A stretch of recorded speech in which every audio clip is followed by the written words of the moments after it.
I always have the same reaction at this point in the show. All of these performers are still in high school. How amazing. My name is Sandy Kenyon.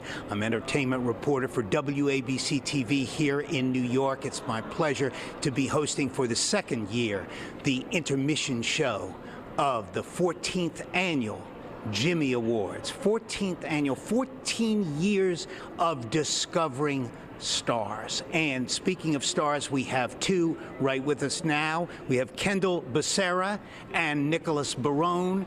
You are last year's winners. How has your life changed?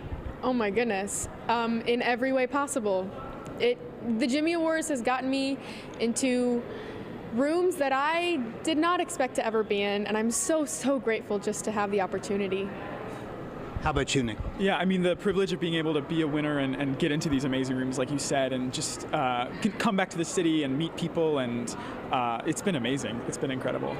All the more remarkable, Nicholas, because I understand you had a bad junior year in high school and you almost walked away from all this. I did, yes. So last year I was a junior and I was just coming to the Jimmys and I was really downtrodden. I had just a tough year, and it made me feel like maybe there wasn't a place for me in theater anymore. Maybe I should step back and find something else to do. But the Jimmys really reminded me of why I do theater and why I love it so much. And it changed my life. I mean, the people and the love and the support, it really reminded me why we do what we do. And Kendall, you have advice for these contestants, and you told me you're looking forward to meeting every single one of them at the after party, but your advice is what? Nothing to prove, only to share. It stuck with me ever since my regional awards program. It means, be confident in your talent and your abilities and just show the world. Be you, and as cheesy as it may sound, right? But it's powerful. You have coaches, and I know your coach, Desi Oakley. What did your coach do for you? How did your coach improve you? Oh my goodness, Marianne, she said paint the picture. And I never realized how powerful your eyes could be. They could paint an entire world. So I was able to see the GWB and the faces I didn't know and all of these amazing things that I wasn't doing before. And she just clicked it, and I was like, oh, she found it for me. It was awesome. Nicholas, both of you have sung at Below 54. This is below the Studio 54 disco of yore when I was young, kind of a crazy place. Did that sort of signify your arrival, if you will? Did these professional gigs, do they help? Well, actually, my first time at 54 Below is upcoming. It's this Wednesday, but I am so excited. I kind of can't believe it's happening. It's like a dream of mine since I was 10 years old to sing there. It definitely signifies, like, again, what the Jimmy Awards has afforded me to be able to do with the people that I meet and the places that I'm able to experience. It's so exciting, and it's invigorating. Kendall, I'm guessing for both of you, this intermission this year is a lot calmer than last year. Oh my gosh, absolutely. I mean, just watching them, I was cheering so hard my earring fell out during the opening. Like, my mom had to catch it from behind me. It was crazy just to be on this side and watch them and cheer them on, and I'm surprised I still have my voice. Yeah. Oh my gosh. Kendall Becerra, thank you, and Nicholas Barone, have a great evening. Talk to those contestants at the after party and have fun, okay? Thank you so much. As we welcome the Broadway League, Charlotte St. Martin, saying goodbye to last year's winners as we welcome Charlotte in right there. This year, how do you think these contestants are doing? I think they're blowing it out. It's just fabulous. The choreography is so exciting, the physicality, and oh, by the way, their voices. I want to talk about the medley in that first act about touring. Talk about your members. You have 700 members, but so many of them are not on Broadway, and I think people don't know that. That's right. Broadway series take place in 200 cities around the country, and our 700 members represent probably 50,000 employees and staff that make Broadway happen around the country. So it's a very important part of Broadway. How did this become such a big deal?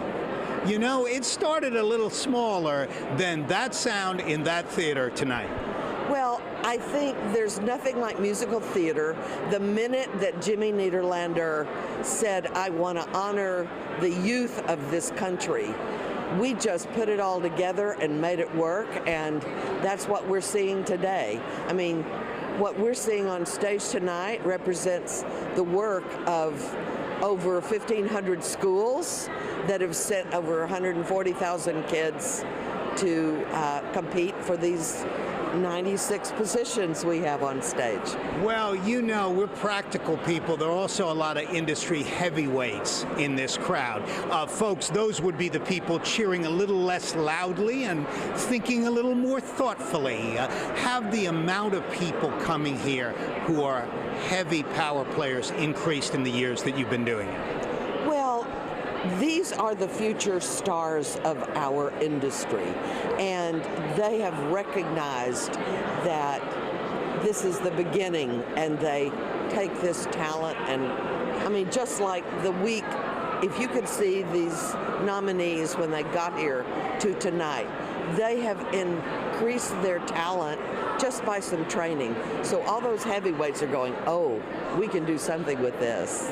Really quickly, Andrew Barth Feldman, the winner of Best Actor here at the Jimmys 5 years ago, back with a movie opposite Jennifer Lawrence in the theaters. Your thoughts as you see him up on stage tonight?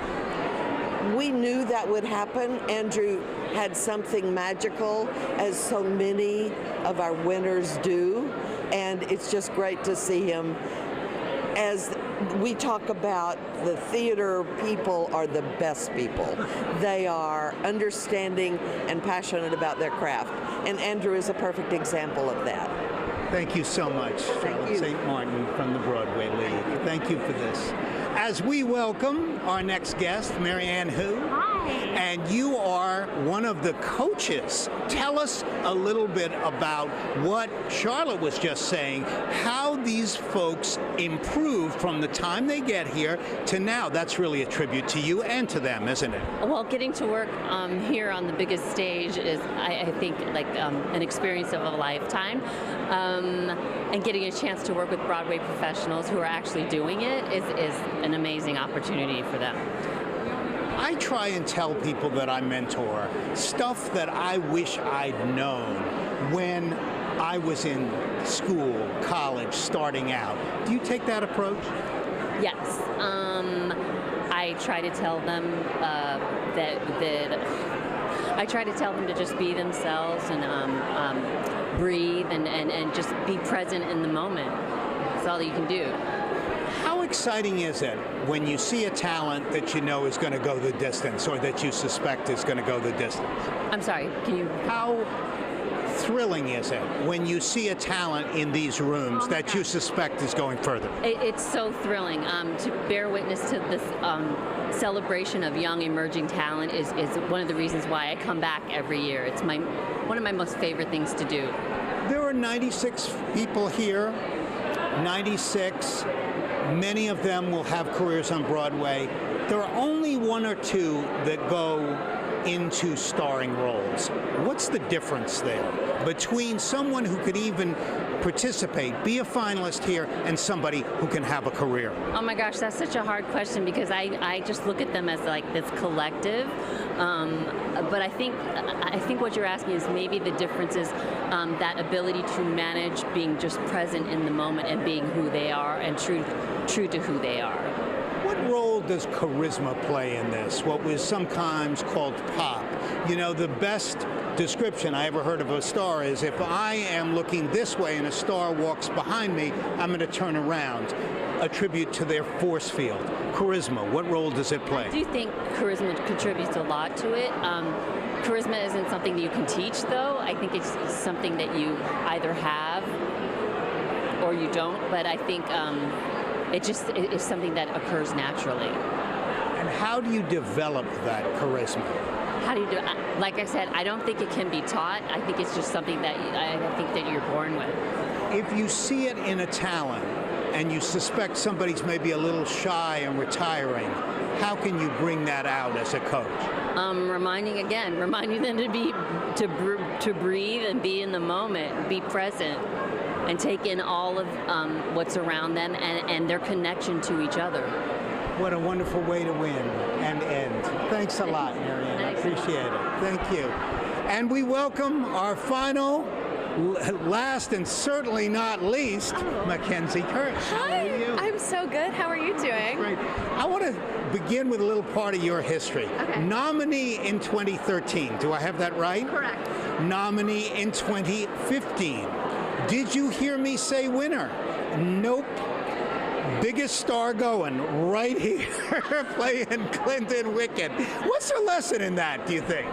Listen, I was honored to be nominated both years and be surrounded by such talented kids. And that was where I was inspired just doing it. And that was what inspired me to work harder and get me where I am today. Seriously. You know, I went to college with Winnie Holtzman, who wrote Wicked, and she was special in college and somewhat above us all, I have to say, and look what happened to her. What is the secret to going from a nominee part of a group to becoming a star or featured on Broadway, do you think? I tell all of my students and everyone that always asks, I mean, it's just preparation is so key, preparing yourself as much as you can, working hard, and I know it sounds so cliche, but I tell all my students, it's like the only time I ever feel nervous is when I'm unprepared, and I just took as many classes as I possibly could and found my weak points and built those into strengths, and that really got me to where I am today here on Broadway. Great advice, practical advice for everybody listening at home. Is there a point when you feel I'm on the right path? And did that come during the Jimmy Awards? For me, I'm a failed actor. At 16, I was on stage with professionals, and I said, I'm not good enough. You, I suspect, had a moment where it went the other way. I mean, I look at these kids right now, and it's so crazy being here 10 years to the date. And I remember standing on that stage, and for a kid whose dream it was to be on Broadway, I remember thinking, oh, I am on the right track here. I think I really am.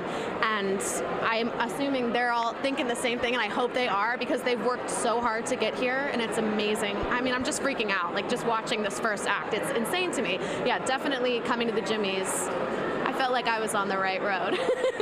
Now, all these years later, when you have clearly been on that right road, what is it like? Is it a little bit like a college or high school reunion? Is it a little bit more than that? What is it coming back? Coming back is insane. I mean, Eva and I did the Jimmys together in 2013, and seeing friends from 2013 and 2015, it really is like a high school reunion. We're like taking pictures, we all want to go out together after, and you make such strong, good friends here, and those friendships are so valuable because those are the people you go on to work with later in life.